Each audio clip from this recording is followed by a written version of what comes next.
পরের বাড়ি যায়। হ্যাঁ, এটাই রীতি। আসলে পরকে আপন করার যে ক্ষমতা, সেটা একমাত্র মেয়েদের মধ্যেই থাকে।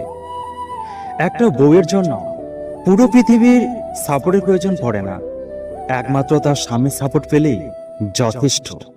বাপের বাড়ি থেকে বিদায় নিয়ে যেই মেয়েটি শ্বশুর বাড়িতে পা রেখেছে, সেই মেয়েকে অনেকেই জিজ্ঞাসা করে বাপের বাড়ি থেকে কি কি নিয়ে এসেছে, কিন্তু কেউ একবারও জিজ্ঞাসা করে না যে সে তার বাবা মা সবাইকে ছেড়ে এসেছে। বিয়ের পর নিজের গোত্র থেকে পদবী, বাড়ি থেকে পরিবার পরিজন সবাইকে ছেড়ে স্বামীর পদবী নিয়ে চলতে হয়। স্বামীর পরিবারকে আপন করে নিতে হয়, তবুও মেয়েদের শুনতে হয় তারা নাকি অ্যাডজাস্ট করতে পারে না, স্যাক্রিফাইস করতে পারে না।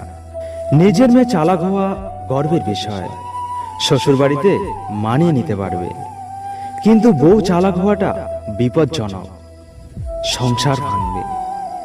নিজের মেয়ে কোথায় পটু হওয়াটা নিঃসন্দেহে প্রশংসনীয়, বউ কোথায় পটু হওয়া মানেই বেয়াদব।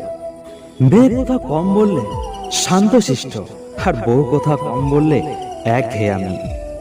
মেয়ে কাঁদলে কষ্ট, আর বউ কাঁদলে ন্যাকাম। নিজে মেয়ে ভুল করলে শতমা, কিন্তু একটা বউ ভুল করলে অপরাধী হয়ে যায়। কথাগুলো তেতো হলেও এটাই সত্যি। রোজ সকালে যে মেয়েটা বাবার কাছে বায়না করত চকলেটের জন্য, কোনো একদিন সেই মেয়েটাই কারো বউ হয়ে সবার মন জোগাতে আর সংসার সাজাতে ব্যস্ত। বাড়ির বউ যতক্ষণ সুস্থ আছে, কাজ করতে পারছে, ততক্ষণ তার কদর আছে। মাঝে মাঝে যদি অসুস্থতার জন্য কাজ করতে না পারে, তাহলে শুনতে হয় নানা রকম কথা। আর যত্ন করা তো দূরের কথা, খেয়েছে কিনা সেটা জানারও কেউ থাকে না। পিরিয়ডকালীন যন্ত্রণা আর প্রসবকালীন বেদনা যদি সবাই বুঝতো, তাহলে হয়তো কোনো মেয়ে খুব যত্নের একটা বউ হয়ে থাকতো।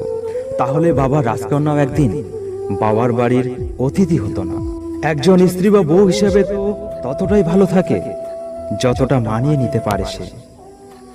ঠিক ভুলের বিচার না করে যদি সব মেনে নেয় তো সুখী, আর যদি মেনে নিতে না পারে বা প্রতিবাদ করে, তাহলে তো তাদের শুনতে হয় বেয়াদব।